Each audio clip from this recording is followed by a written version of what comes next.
game once again. Episode 132 of the Grunge Bible podcast is coming to you right now. My name is Chris Salona.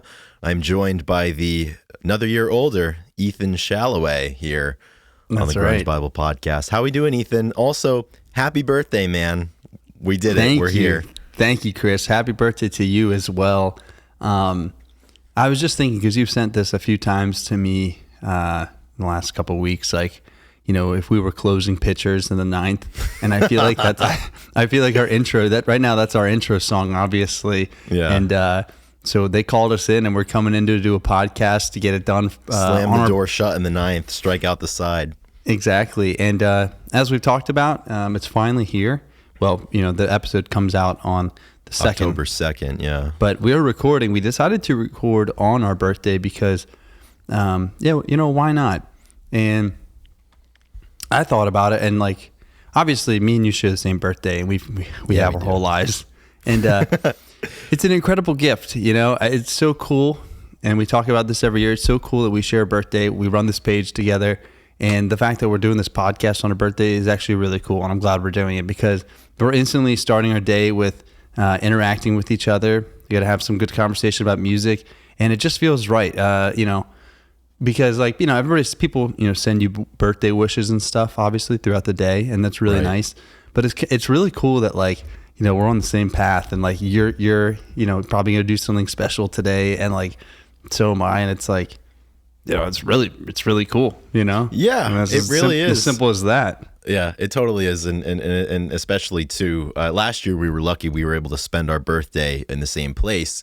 So this year we're able to kind of do that in a little bit of a different way.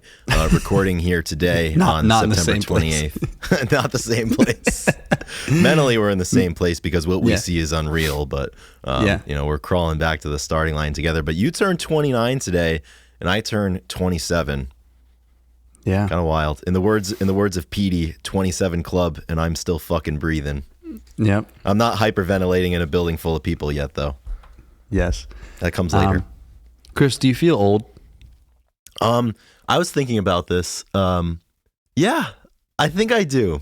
Like there's no bones about it anymore. Like I am officially in my late 20s. Like when you're 26, like you're like, oh, like I'm mid 20s. Like I'm a kid still. Mm-hmm. I don't know. I feel. There's a Wonder Year song called "Woke Up Older." I woke up older today, you know. I don't know, like 27. I just like, you can't compare, but like, I mean, shit. My grandparents, they got married when they were 20, and like they had children, and like I have friends who have children and wives and everything, and you know, everybody's following their own path. Like I'm very, I think I like I kind of feel very content and like proud of where I am in my life and who I am. I think I've become largely who I'm supposed to be and who I want to be, and I'm very grateful for that. You know, and everybody that's around me, all of my friends and family and people I love have helped me to do that. So I feel older, but I'm grateful for the chance, I guess, if that makes sense. And I don't know, you know, this is life. You know, we've stepped up to the plate. We're in the game now. You know, the training wheels are off. Yeah. What about you? Do you feel older? I do. And I've been saying like 28, I didn't feel old. You know, 28 was a good year. And yeah, for some reason, 29 feels a lot different. Like right there, 30 is as close as it's ever been. Yeah. And the way I like to gauge, you know, feeling old is like with sports and all the players in the league. There's so many people who were born in like 2001, 2002 playing now, and I'm like, fuck. Well, like, I remember those years. Like, you know, Jason Tatum. I feel like he's been in the league for like 5 years, or like you know, longer. Like he's younger than you. Yeah, he's like 20. He's like 24. The joke is like he's still 22. You know, but like, you know, Todd Gurley is 29, and he's been out of the league, the football NFL for like what feels like forever. Yeah, and yeah, like, and then there's other people that feels like, yeah, they just feel like they've been playing forever. And so anytime they talk about how old people are, and I'm like, oh my gosh, like I'm 3 years older than this guy, and he's been playing, you know, professional for like 6 years. Right. It's weird. And I don't know if you think about this too, but I think about it a lot in the context of music. Like so many of my favorite songs were written and recorded by so many of my favorite musicians when they were younger than I am today. And that's always a weird thing to think about. The things. Or when you watch live concerts, Bob the Bear Height was your age. Exactly. And it's like, there's no way that man is under 40, but he was 26 bouncing around. Are you a big birthday person? Like, do you enjoy like the, all of like the birthday zone kind of stuff? Are you into that? Well, I would say no. Like I feel like I've consistently, like my parents or my family asked for like a birthday list, and I always fail to give them a list of stuff. Yeah, exactly. I always that for me. Yeah. But like, I think because we share one, and over the years, like I feel like it's had more of a spotlight in my life, which I don't mind. But I don't, it's a pretty normal day. I was going to ask, what are you doing today? Well, What are your plans? I have to work today. I got to get a little bit of work action done, but I'm not working a full day. I called off. Yeah, absolutely. I called off tomorrow. So I'm doing that. Probably go get a nice little lift in, see if the body still works at age 27. And then tonight I'm seeing the Front Bottoms with, as we've mentioned the last couple of episodes, 2 top-level Patreon supporters who we'll get to in a little bit. Eddie Vedder got me through my second divorce, and Rachel Corning. So I'm excited about that. Nice, throw in some music, on the birthday. That's pretty good. Yeah, that's awesome. Yeah, I'm What going about you? to. What do you have going on? You golfing today?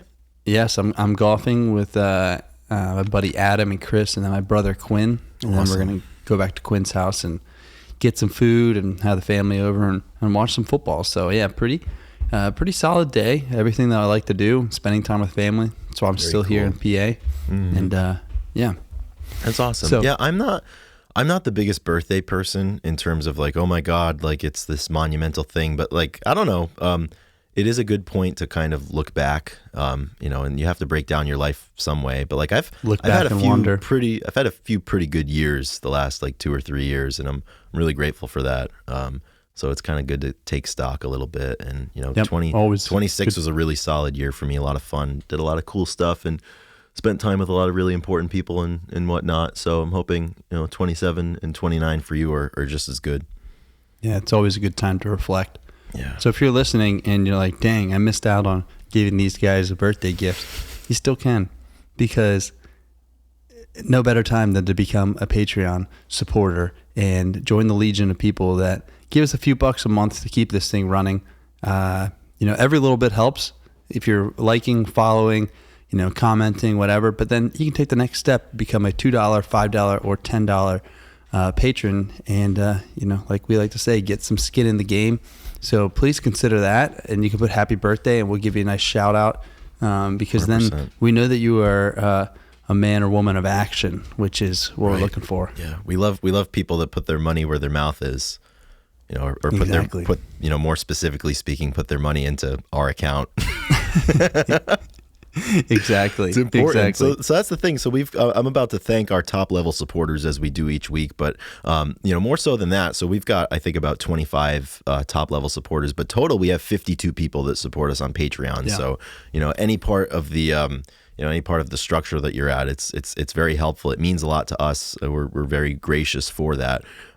Especially the people that go above and beyond the call of duty. They earning all sorts of accolades, supporting us at the top level. And those people, as it remains, they are Pile of Punk, D-Boat, Gochujang, Eric R. Berry, Sherry Matthews, Epona, Julie Van Siever, Corden Stewart, Keith White, Granny Grunge, Eddie Vedder got me through my second divorce, Brother Nature, Faith Bittner, Captain Hightop, Alex Long, Fresh Tendonitis, Seattle 4 Fanboy from New Jersey, Chris LSMS, Nikki 6, Kara K, Black Hole Sean, What the Fuck is Up Denny's, Doug Endy, Millie, Rachel Corning, Laura Nyreen, Jamie Lynn, Fuck Soup, The Blue Owl, Jade Mercado, Carlene Salona, and Alexis Shannon. That's the squad. Yeah, very consistent. I would share a foxhole with all of them. Yeah, I would do that instantly. Share a pit with some of them. Yeah, exactly. I have, and I will again. Yeah, I hope to. Chris, I would be remiss if I talked about athletes and their age, if I didn't bring up Kyle Schwarber being only 30, he's 30 years old. He's 1 year older than me. That's so fucked up. Which means that, like, if we went to the same high school, I would have been a junior when he was a senior hitting dingers. You imagine, like, playing on your local high school team and you got Schwarber, and he was a catcher back in the day too. Yeah. Like, my he was gosh. behind the dish. He was the general of the field. What a powerhouse he pitching probably was staff. in high school. Oh my Yeah, God. exactly. After this episode, I gotta look up his high school stats. I'm sure he batted like 850 with like 46 hits and like 37 of them were home runs. Well, and that's not. I mean, he's got like Who knows though? This year for the Phillies, he has like 110 hits on the year, and like 49 of them are home runs. Yeah. So like he has way more home runs than he has singles, which is amazing. Yeah. Exactly. That's what I like to think the Grunge Bible podcast is. Like we get up to the dish every week, and we hit our fair number of home runs. I'd like to think. Mm-hmm. Yeah, our slugging percentage is great. Oh yeah, it's way up there. Awesome. Okay, Incredible. so we got some music things to talk about. I'm sure we'll sprinkle in. I don't know. Maybe we'll sprinkle. We will sprinkle. This in is some our more episode, birthday Ethan. stuff. This is our birthday. Yeah. Yeah, we will, because there's another birthday that we're going to talk about later. Absolutely. But to follow suit with last week, we're going to talk about this day in music, October 2nd. I kind of like this segment. I think this should stick around. I do too. I think that because, every year the episode is going to come out on a different day. So as long as we, don't get too liberal with changing, as long as we don't do the adjacent days, which we kind of do, but right. we're gonna. But this is kind of cool because I think we can enter into like other areas of music as well. Like the first one in 1928. Right, I put this on there, and I don't know if you probably looked at it and thought it was weird, but no, it's awesome. D. Ford Bailey recorded 8 masters in Nashville, Tennessee, and the songs that were issued were the first recording sessions to be made in what is now known as Music City, USA. I think that's pretty sick. The birth of Nashville, yeah. The birth of Nashville was on October 2nd, 1928, which means it's 95 years old, as known as the Music City. And that's really crazy because there's obviously so much music that has come out of that city over the years. So D. Ford Bailey, pretty incredible. Yeah, I mean without history, Mr. dude. Without Mr. Bailey, I mean there's no Ryman, there's no Grand Ole Opry. I mean there's no country music isn't what it is. And country music, I mean that was a hell of a genre in the 50s, 60s, and 70s. All those guys that were making music. I'm not a fan of what passes for country nowadays. Everybody, everybody's Eric so Church. Much better. Exactly. So, Eric Stapleton and Chris Church. Yeah, they're all Eric Stapler and Chris Church and everything like that. But that's cool. D. Ford Bailey, a king of his time. Oh yeah, it's so good. That's incredible. Let's fast forward about let's say about 50 years. So I think 49 years up to 1967. Ethan, this one is very significant. This one's so funny. I love it. This one on this day, October 2nd, 1967. All 6 members at the time of the Grateful Dead were arrested for possession of marijuana. They spent 6 hours in the slammer and then they were released on bail. It's so fitting that they all got arrested for marijuana together. Well, that's you got to do stuff with your friends, right? Yeah, exactly. And I like that they spent a little time in jail and then were released. And because now, obviously, it's illegal in a lot of places, and you wouldn't, you're not going to get in trouble for that. That's the thing, and it shouldn't be illegal. Yeah, they were. They paved the way, obviously. Yeah, the Dead. It's kind of awesome. Ethan, speaking of people being arrested, this is not this day in music history. This happened in July. But do you know that Mick Jagger and Keith Richards were arrested once in Warwick, Rhode Island? No, I didn't know that. Yeah, man. 5 members of their traveling party were arrested on July 19th, 1972 in Warwick, Rhode Island, which is where the airport is. So I presume they were flying in. But they were arrested on charges of assault on a photographer and obstructing police officers. So they were in, and they were late. They had a show to play up in Boston that night, but because they were arrested, they were late, and they ended up not getting there until after midnight. The show was supposed to start at 8, but they trucked up there and I believe they went on and played. But yeah, the man was trying to keep them down for apparently assaulting a photographer. That's just kind of how it happens sometimes. So evidently the story goes, Keith Richards was the one who made the assault, but then Mick Jagger was alleged to have shouted, "If you take him, you're taking me too." and they took him.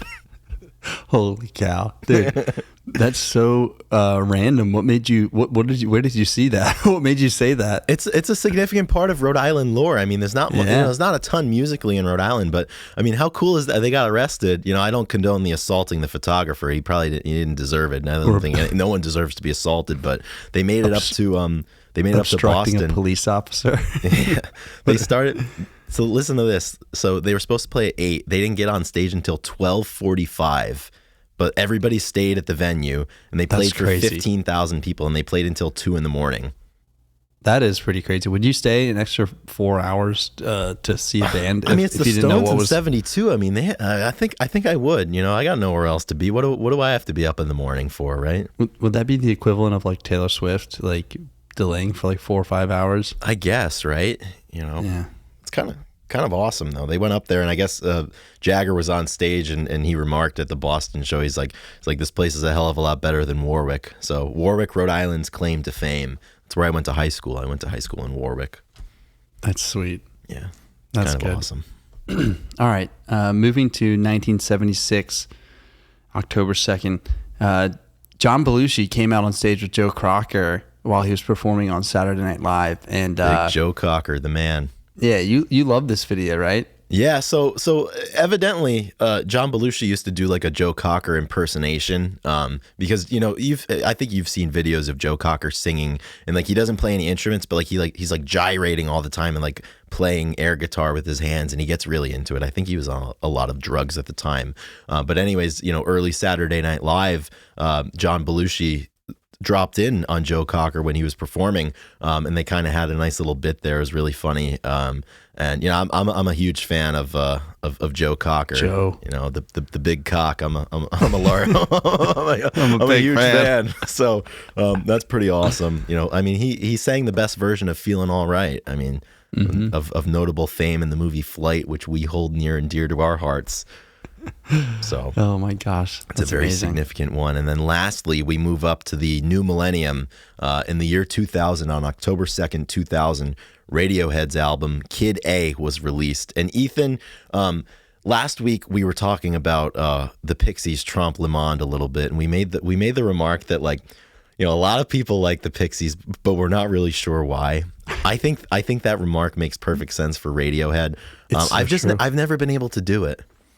Yeah, you're right. Sometimes you like, I'm going to try really hard, and you do, and you get like a few songs that catch, and then it loses me for sure. Yeah. And, well, they've got a lot of songs I think that are more accessible than others, like the Fake Plastic Trees and the High and Dries of the world. They're very accessible. They're like fairly traditional, but like they got into some weird shit. Like after like the Bends and OK Computer, like I check out a Radiohead. Like I've never sat down and be like, I'm going to listen to Kid A today.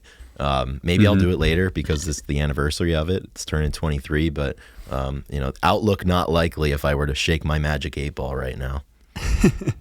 That's awesome. Sorry, my favorite joke. It was like a headline, and it was like crowd mistaken sound check as Radiohead's like opening song. Absolutely. And, is that Charlie we hear in the background? Yeah, that was the pups are barking. They saw a ghost at the door, but yeah. So yeah, they applauded after the sound check because they thought it was one of their songs, which I think is so funny. Yeah, it's like really experimental stuff. It's kind of out there. Stone Just Gossard tuning actually. their guitar. Yeah, Stone Gossard once. I think it was for maybe Yield or maybe one of the albums afterwards. But he cited Radiohead's OK Computer as being an influence on him. Which is interesting. So it just goes to show you, they might not be your favorite bands, but they could be the favorite bands of some of your favorite bands. So you never know the connections that could be made. But yeah, Radiohead's definitely falling into that category of the everybody loves them, but I'm not really sure why. I think it's just like, yeah, if a new album comes out and you happen to listen, or a new band's going on, for the people that like Radiohead, they probably, when they were young, the music came out, and for some reason they had that CD, and that's all they had, and that's why they love them. Yeah. And for people, going back in time and listening, I mean, there's just so much music that I go to instead of Radiohead. But not today. I think I will put it on. You think so? Maybe I'll join you. Maybe. Yeah. Yeah. Well, I'm firmly in the front bottom zone. We 'cause say I that got a the lot. show tonight. Yeah, we do say that a lot. The amount of I'm times so Ethan- jealous about that. Yeah, I the know. amount of Well, times. it's funny. So I think last year around this time we saw the front bottoms, and then 2 years ago, same week, you saw the front bottoms. So this is like a tradition between the two of us. Like the week of our birthdays, like one of us is going to see the front bottoms. Exactly. Well, last year at this time, well, like at midnight for our birthdays, we were finishing up the Taylor Hawkins tribute show in LA. Which was one of the 63 best musicians, 6 hours of music. 63 musicians. Yeah. Holy cow. I was thinking about that yesterday because the 27th was the anniversary of the beginning of the show. Obviously, it went after midnight, but what a night that was. I think I might go back and listen to the retrospective episode that we did. That kind of was a reviewing good that one episode. where it was you, me, Adam, and Connor Endy, kind of talking about that show, because that was a big memory. That was a big moment. I'm just really grateful that we were able to be there for that. Yeah. Really, really special. Oh yeah. Yeah, that was episode number 80 for the connoisseurs out there, if you want to go back and listen. Yeah, that was a long one. That was a long one. That episode was probably pushing 2 hours. Yeah. We're getting wine drunk on Drew's couch. Talking about Taylor Hawkins. Yeah, it was so good. I mean, just a core memory. I mean, I think that's gonna be one of my favorite concerts to look back on forever. And we have some good home video from that, which is needed. Absolutely. Yeah, I love holding on to the concert videos I take. Oh yeah, I do too. I mean, sometimes it's like, what are you gonna do? Go back and watch it? But then it's like, but sometimes I do. I would say the crazy part is I do. You see a memory from 2 years ago, and it's like you yelling from the pit, and all of a sudden your buddy flashes in. You're like, oh yeah, and you remember, and you met some people, and you're like, arm in arm with some randoms. Rear View, they were for awesome. example. I mean, the Sig brothers from the Wrigley show that we sang Alive with, and I think especially too, most of the shows that you and I tend to go to are general admissions. Like we tend to get up towards the front, and that's prime opportunity, prime real estate to take a quick little video and make a memory. Like I've got a lot of them that I'll go back and listen to, and watch sometimes. It's pretty cool. Mm-hmm. Absolutely. Okay, so moving on. Since obviously we're talking about birthdays, there was a birthday in the music world on 9/26, 1967 that. I guess we didn't talk about, and I guess we haven't done a full episode on this guy, correct? We've done it about the band. And we've done it about the band, but we haven't done one properly on the front man of this band. And so Shannon Hoon, he would have turned 56, I believe, last week, and lead singer to Blind Melon, and someone we lost obviously way too soon. And I just wanted to say happy birthday to him, dude. He was a sunflower in the world. He was just such a fun guy to listen to and to watch perform. He has a lot of great performances out there that we've posted over the years. And I know you got really into. It was probably like 2017. We really got into the Blind Melon, and we're listening. More than just No Rain, of course. That's the one tagline on the bingo sheet. Whenever Chris says about Blind Melon, quote, "There's so much more than just No Rain." Yeah, and there is. I mean, the band was really fun, and his voice was just so different. Like it really was like no one else. I mean, one of the more unique voices of the time, like a Joplin type of I think of him in terms of how unique his voice was, in the same way that I think of Lane, for example. Just really, really distinct, and he was able to. The music that he made with Blind Melon served his voice so well. I think a lot of times we talk about musicians, and particularly drummers, and their ability to kind of serve the song, but Shannon's voice in particular, I really think about almost as another instrument on stage and in the studio and in those songs. I mean, it fits so cohesively with the band, and for the brief years that they were active with their classic lineup, from '92 until Shannon's death. The stuff that they were able to do and the way that they were able to play, really, really, really special. I love their self-titled debut album. It's got some of my favorite Blind Melon tracks on there. Especially I think about I Wonder, Sleepy House, Soul One, for example. There's a lot of really, really good songs on there. Well, actually, I'm not sure if Soul One was off of that, but Sleepy House, and Drive, those are the ones for me. Drive currently is my alarm in the morning. Oh yeah. Yeah, it's a nice little slow kind of guitar lick at the beginning, and it's just something good to wake up to. So I've been rolling with that for like 4 or 5 months now. That's awesome. Yeah, That's really cool. Yeah, they had like, I mean, yeah, they got The Pusher, which I love. I love that one. yeah, the cover, yeah, really, really good. And they just have this like, they kind of give you the '60s rock feel that that you love. Yeah. It was like a more modern, kind of go around, and yeah, they're really special. And so, and he was just, like I said, he was just awesome. He would have been fun to celebrate a birthday with, I think. Yeah, and even the second album, Soup, that they came out with in '95. I mean, Galaxy, Vernie, Skinned, 2x4, St. Andrew's Fall, Mouthful of Cavities. I know a lot of those are fan favorites. And like for me, they really hit their stride when they kind of had those like, slow kind of come downish kind of songs like Vernie and Sleepy House. It's just kind of like those songs are like the manifestation of like when you've been on like a 3-day bender and you finally get home, but you just have one more beer to kind of come down a little bit. And he was a great lyricist as well. And I think one of my favorite songs of his, fitting for the time because it's autumn and the temperatures are cooling off, is Soup. What a powerful song. When that song kind of reaches its apex, when he starts singing, "I'll pull the trigger and I'll make it all go away." You can really hear, I think, a lot of the struggle that he had in his life through that song. And some of those live performances are just absolutely incredible. Yeah.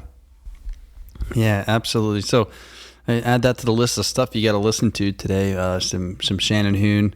You got any album you wish. Really, it's your choice.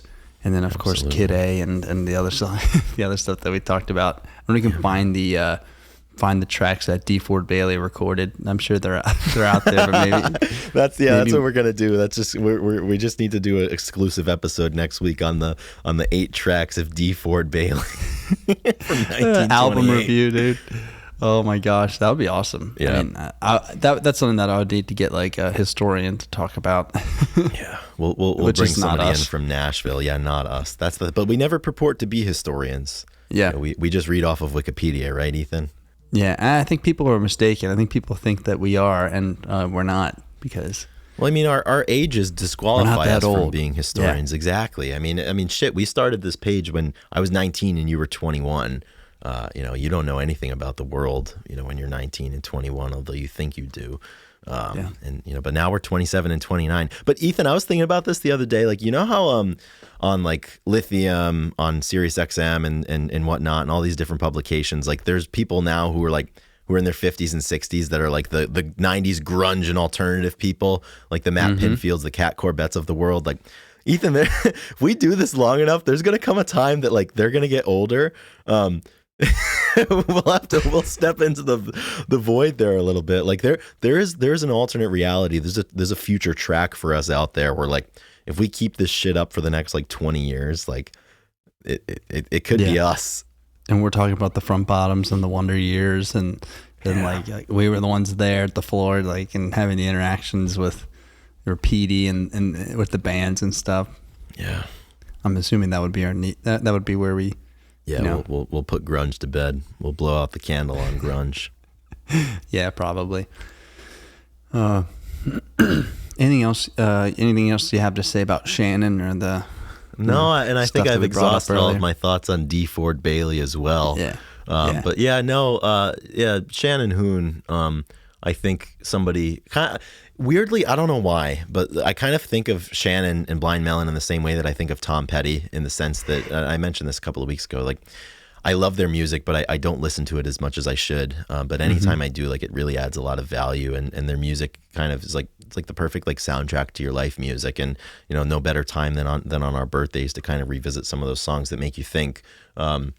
And I think lyrically, Change is Shannon Hoon's best of all time, his best work. And it's got some of my favorite lyrics to come from the era. And I know we can't all stay here forever, so I'm going to write my words on the face of today. And that's a really, really good reminder for everybody.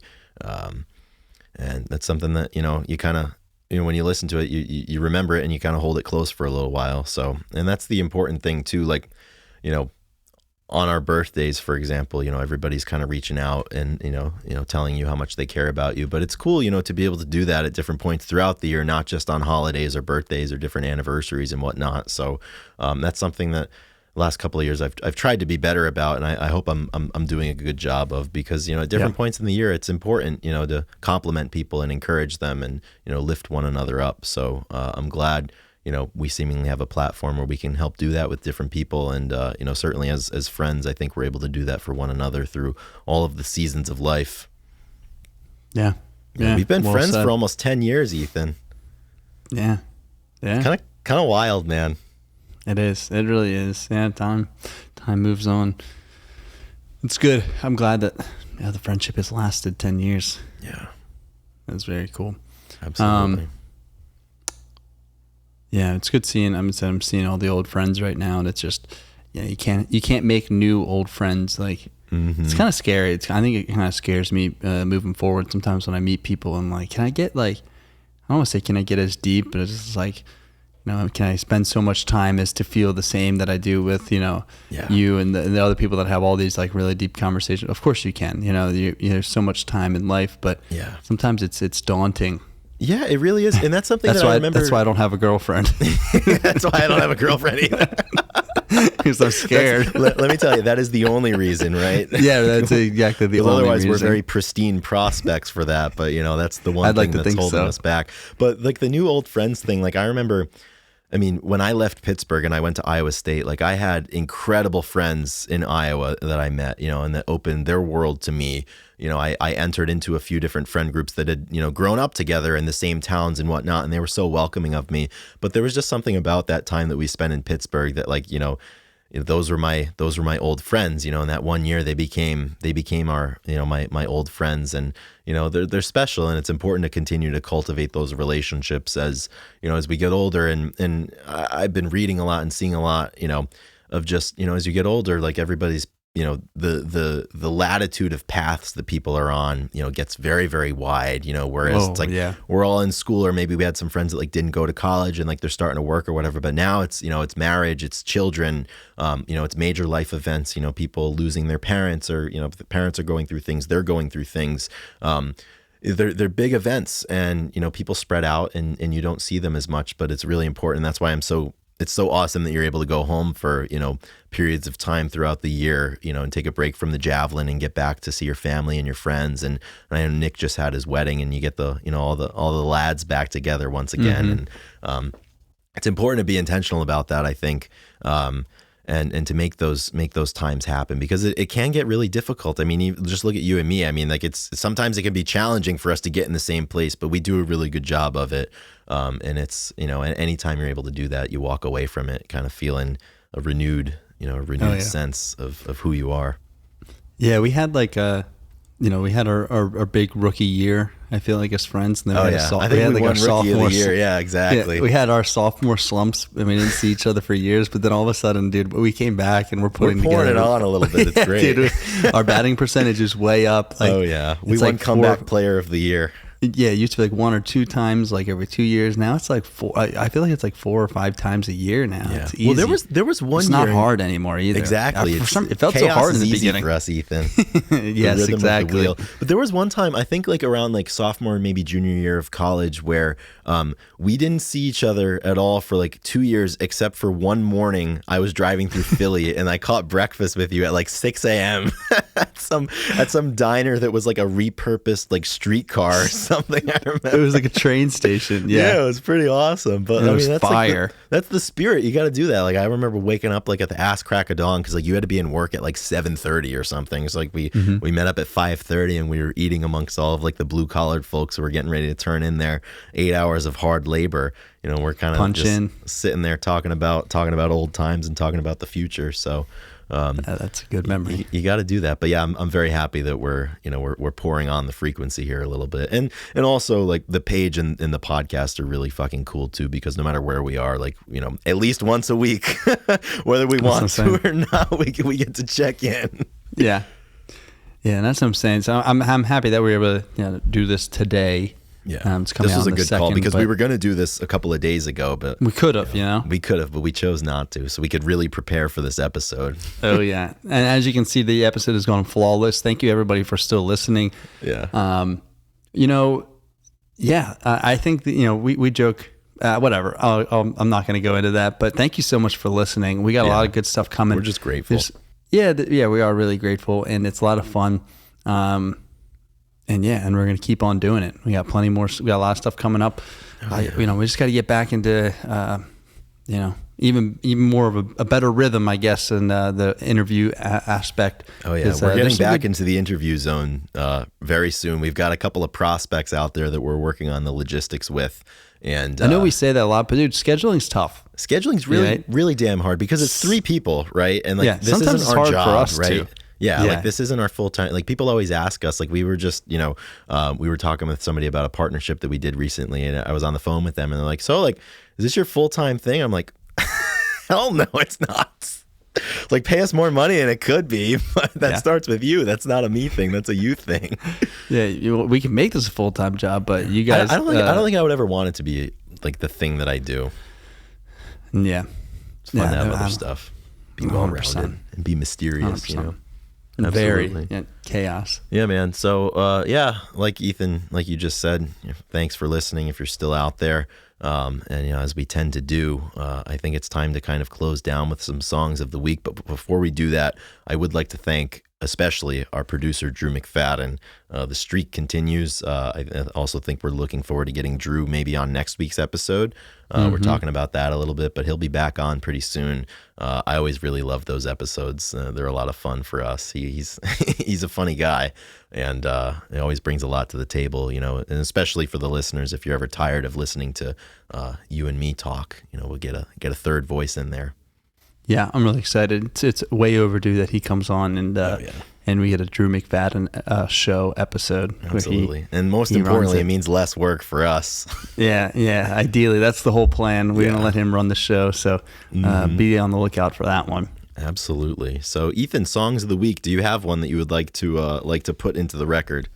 I do. And it's time we shout out a top level Patreon supporter in Black Hole Sean, and he actually reached out to us last year when we were making the playlist, the road trip playlist, and he asked to add the song onto the playlist, and I believe we did, but we weren't able to respond back, and he actually kind of followed up and was like, "Hey, have you guys listened to my request for Ned's Atomic Dustbin?"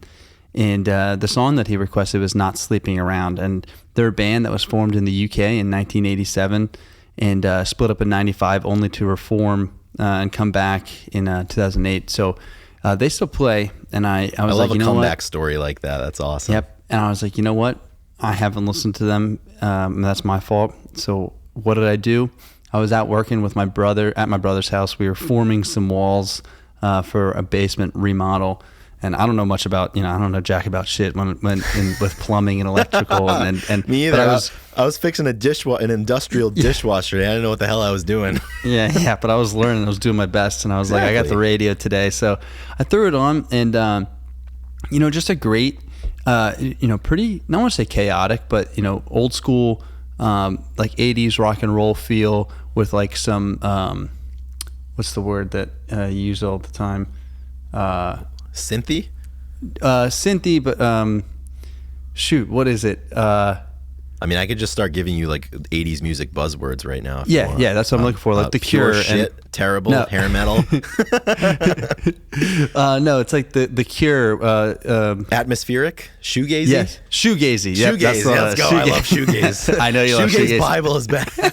Exactly. There was a time, dude. There was a time. There's always a time. Everybody's got a shoegaze phase. So it has a little shoegaze rock and roll to it. And like I said, the song is Not Sleeping Around. And it was really solid. And I went through the whole album and didn't disappoint. It wasn't my favorite, It wasn't like, an absolute like legend. Right. But it was, different, and I can appreciate that every time. So this one goes out to Black Hole Sean. Thank you for being a supporter for so long.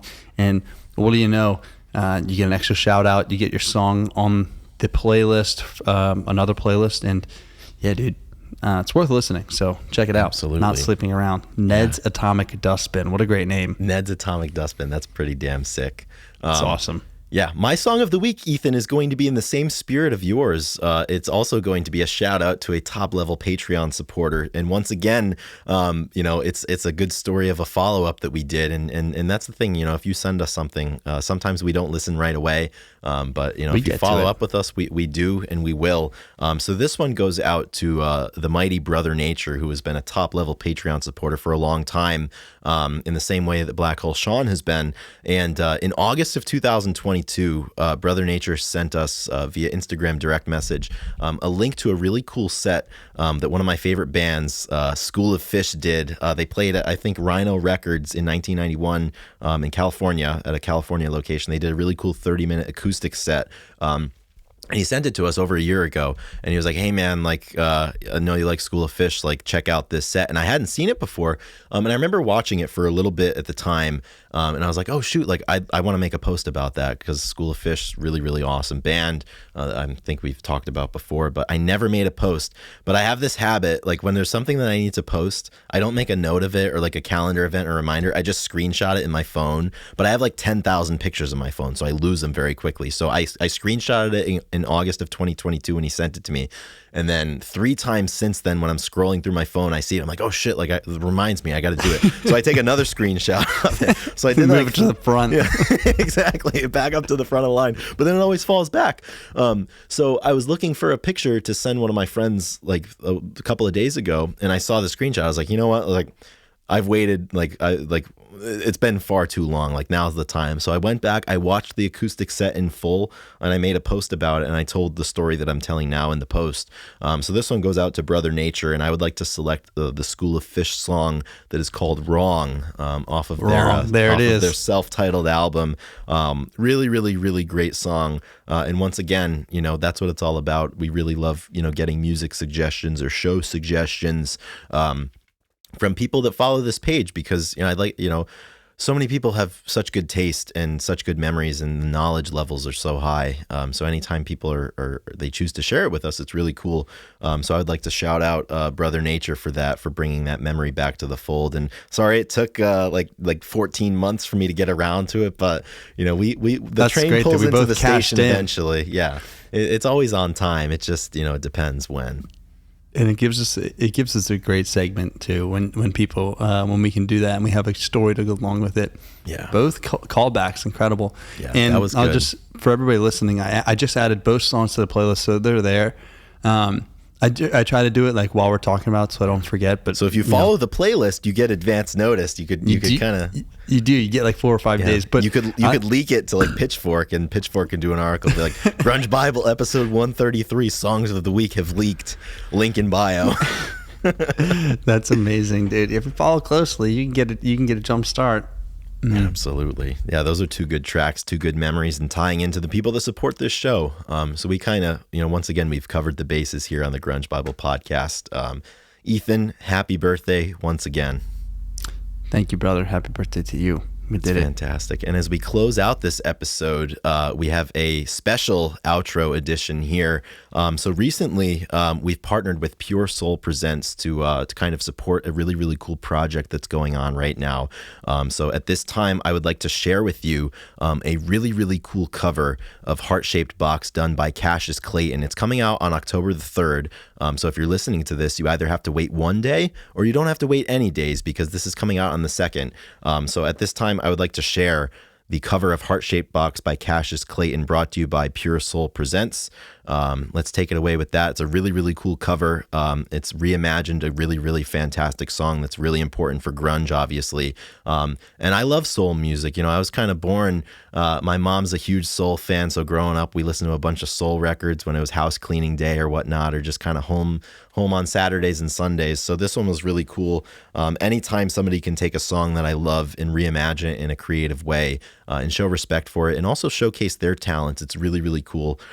So I think, Cassius Clayton and the folks at Pure Soul Presents did a fantastic job with this one. So I'm excited to share it with everybody here today to close out the episode. Yeah, this is I'll just give my 2 cents on it. I really love it. It's really well produced, and like I said, I told the man, I was like, this sounds like a great intro for like a James Bond theme. That's like I can't get it out of my head. It's just like that perfect when people make these covers that, like you said, someone has the imagination to do a song in a total different genre and they execute it. It just fits. It has its own category of like. Like when it's appropriate to listen to. And this one I feel like does a great job for, screenplays and just, I don't know. It's really fun. It's a really fun one to listen to. So enjoy. Absolutely. So stick around for the rest. And here is the Cassius Clayton cover of Heart-Shaped Box. We will see you all next week for episode 133. Until then, rock and roll, and stay heavy. See you guys.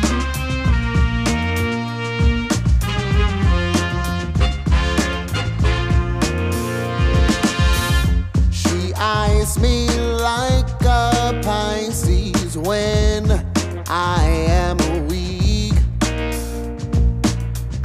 I've been locked inside your heart-shaped box, girl, for weeks. I've been drawn into your magnetic traps. I wish I could eat your cancer when you turn black. Hey, wait, I got a new complaint. I'm forever indebted to your priceless advice. Hey, wait, I got a new complaint. And I'm forever indebted to your priceless advice. With your priceless advice. With your priceless advice. Oh, with your priceless advice.